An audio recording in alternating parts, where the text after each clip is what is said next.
Day Nation, Harry here, back with a blast from the past. It's Beatrice Phillips. My goodness gracious, mercy me.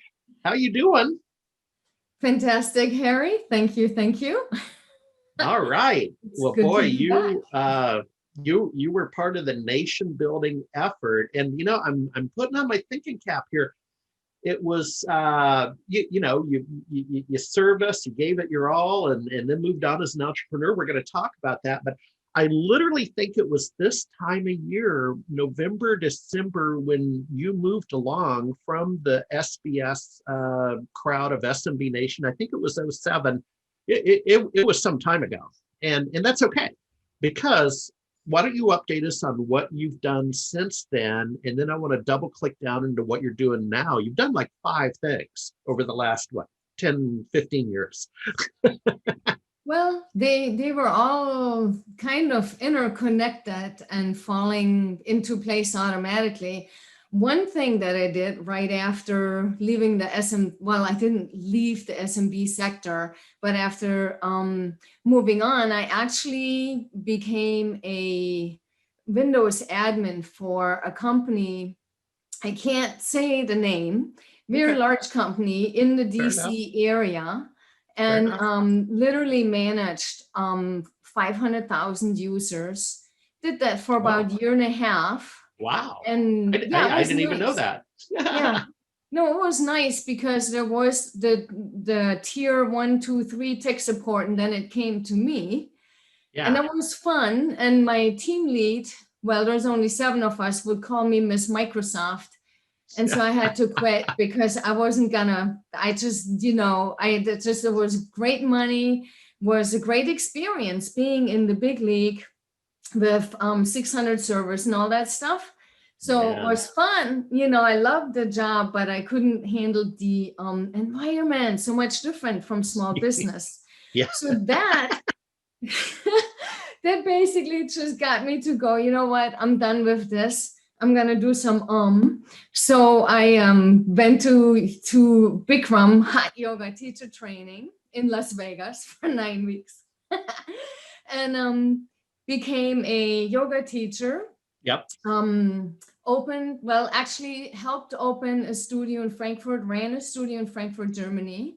Then went to India, opened a studio for I Bikram remember in that. India, Yep. taught there, came back, settled on the Florida East Coast again. Love those hurricanes. And then opened a yoga studio there and Yep. just kind of kicked back, I guess. Yep. However, yeah.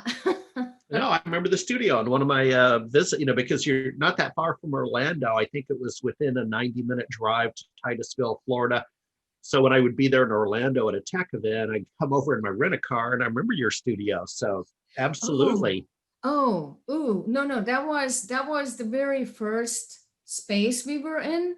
We Yeah. literally moved every 3 years on the dot, and we now have our own commercial building, Okay. standalone building, 2,500 square feet, and Wow. yeah, which does me a lot of good right now. There we go. So after, or in conjunction with the yoga, I think you did a nutrition endeavor, and I also think you did a hospice endeavor. I probably got it wrong, but what other startup motions have you had during that time frames? All right. So I also trained as a what's called a Hippocrates health educator, Okay. which is a raw vegan lifestyle and it's Okay. nutrition. And I also became a lifestyle medicine coach. And right now I'm also a business coach. But the lifestyle, it all just kind of started going on top of each other. And I started an organic food buying group. So that Okay. was another endeavor on the side. So it kind of went together because I thought people who do yoga want to live a healthy life. Yep. I started the organic food group, and it turned out that the people who became customers there, they're not into yoga, and the yogis weren't into eating healthy. But both groups came to me because they have health issues. They have Hashimoto's, they have thyroid issues, or all kinds of stuff, and a lot of cancer, unfortunately. Yeah, And so fortunately. that's when I did the health educator, and I learned Okay. a lot. And then I realized that telling people, when people come to you and ask you for advice, they don't really take you serious unless, if they ask you, tell me what to do, but then they don't do it. Yep. So I got into coaching because when ideas come from within people, then they're more inclined to follow their Yep. ideas. And so now, then I started coaching people around their wellness issues. And that, in the end, it just got me into, I don't know, because I was also helping other businesses to get started. I was helping Correct. other business write their business plans and just supporting people that I knew locally. Oops, sorry about that. With their business. It's one of those businesses calling for help right there, but please continue. So I've always kind of had my feet in other things, right? Oh yeah, you sure have. And so the yoga studio was really doing well. And actually, I was about to sell it at the beginning of this year. And the lady who was going to take it over, she became pregnant Okay. and backed out. And then COVID happened. Yeah. Yeah, I Or I would know. have had a nice exit because I grew that for 10 years. It You still did. allowed me to do everything that I wanted to do, not be stuck in the business so much, That's right. you know. That's right. And So let's fast forward, and we're gonna, again, next time we interview you, we're gonna go a lot deeper. But uh, good golly, what are you doing today? So what's the new thing? okay, so I am a business coach. Yep. I still do health and wellness if people really, Sure. really need help with that. And I wouldn't call it hospice coaching, but I do have actually clients where maybe family members are going, Yep. through hospice right now. And so I support them Yep. still. And, but mainly focused on business. So I do a lot of business with the UK and Middle East right now. I'm a regional director for the Alpha Group, Alpha which Group. is Okay. the Alpha Group, which is a peer-to-peer executive board, basically. And our promise is that we help you double the value of your business within 2 to 3 years. So we do a lot of strategic Yep. thinking and decision making and support. And this all also comes out of coaching. So the Alpha Group is a division of a company called Noble Manhattan out of the UK, and their customers are Coca-Cola, Pepsi-Cola, Siemens, Airbus, you name it. Yep. And so they've done, the owner, the CEO, Gerard, he's done a lot of coaching with them. And anyhow, over the years, they've been doing this since 1993.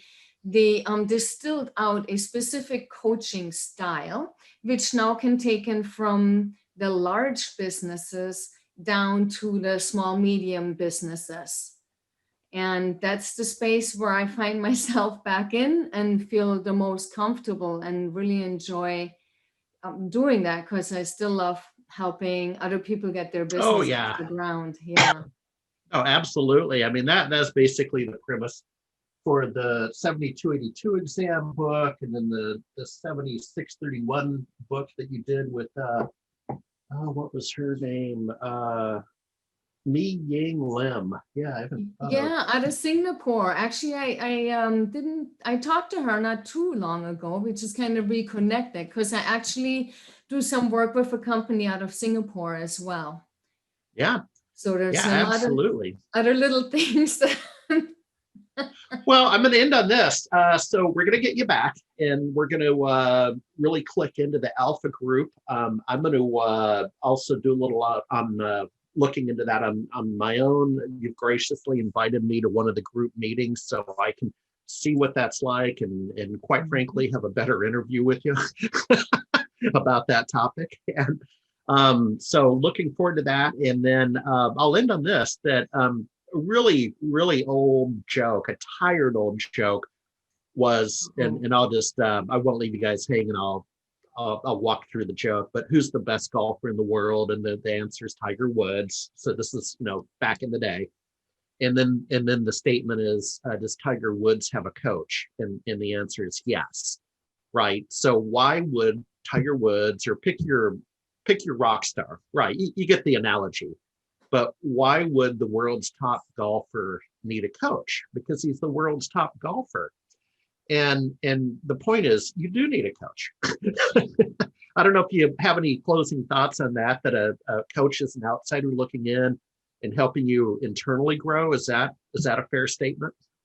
That's very much a fair statement.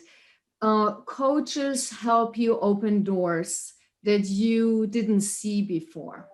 So you will never get an answer from a coach. A matter of fact, in the Alpha Group, or when I coach you with your business, I will never tell you how to run your business. Everything comes from within you. So coaching just inspires and motivates you. I would say it does more than that, but we ask the questions that you don't like to ask yourself. Oh, no. Okay, Oh, we yes. are going to make that the final word. I'm going to run. Hey, great to see you, Beatrice. Looking forward to, well, first of all, thanks for the reconnect, and good times ahead. And we're going to spin up that dialogue in our community again. So thank you very much. Thanks, Jenny, over in the radio control room. All right. Thanks, Jenny. Yeah, it's good chatting with you again, Harry.